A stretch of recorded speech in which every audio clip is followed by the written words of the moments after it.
তোমাক কোনটো ভণ্ড বাবাই ক'লে কোৱাচোন যে মতা মানুহে কাম কৰিলে ঘৰ দুখীয়া হয় বুলি?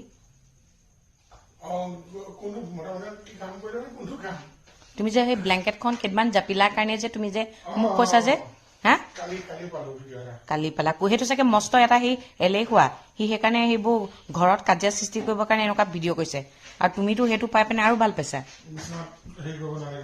কি বিচনা হেৰি কৰিব নালাগে? মতা মানুহে যিমান কাম শুনিছা, কালি মই এটা ভিডিঅ' চালো, মতা মানুহে বোলে ঘৰত ঝাৰু দিলে ঘৰত বোলে বহুত লক্ষীয়ে এই ভগৱানৰ ওপৰত কি কথা কৈছে মানুহজনে শুনিছে? এইবোৰনো বাৰু কথা নে বাৰু? ঘৰৰ সকলো মানুহে কাম কৰিব লাগিব। আজিয়ে দিছে অপাৰেশ্যন কৰিবলৈ পূৰা গ্লোভ পিন্ধি লৈছোঁ। কি অপাৰেশ্যন কৰিম দেখাম ৰ'ব। পূৰা পিন্ধি লৈছোঁ, এইফালে অপাৰেশ্যন কৰিম। ইয়াত দুটা কফি পেকেট মিক্স কৰি ল'লোঁ, ঘৰতে জেতুকা আছে যিহেতু। চুলিখিনি পকি বৰবাদ মানে। ল'ৰা ছোৱালী এটা হোৱাৰ পিছত যে মাকবোৰৰ চুলিৰ অৱস্থা চাব লগা কিন্তু দেই।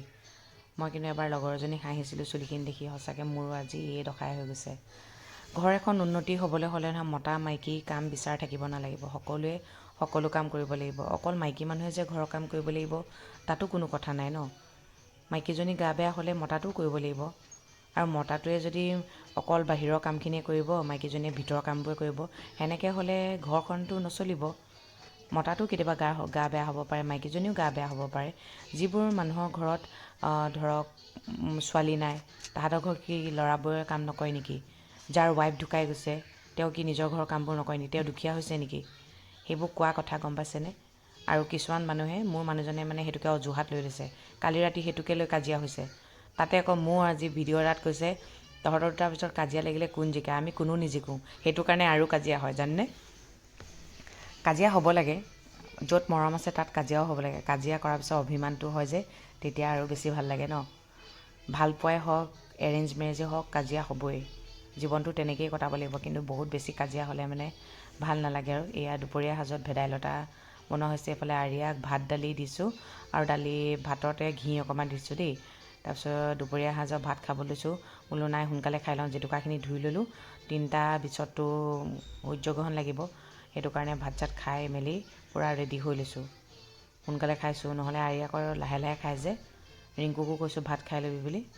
তাৰপিছত ইভিনিং টাইমলৈ মানুহজনে স্নেক্স অৰ্ডাৰ দিলে, চাহৰ লগত খালোঁ। আৰিয়ালৈ ধুনীয়াকৈ পেষ্ট্ৰি এটা অৰ্ডাৰ দি দিছে। তাই শুই উঠি যেতিয়াই তাইক ক'লোঁ পেষ্ট্ৰি এটা দিছে বুলি, তাই ইমান হেপ্পী মানে। এটা কথা কি জানেনে? মাক দেউতাকৰ কাৰণে সদায় ল'ৰা ছোৱালীবোৰ সুখী থকাটোৱে লাগে। মাক দেউতাকে লাগিলে কষ্টত থাকক, কিন্তু ল'ৰা ছোৱালীক কেতিয়াও কোনো মাক দেউতাকে দুখত থকাটো চাব নোৱাৰে। কোৱা, তুমি কোৱা মা।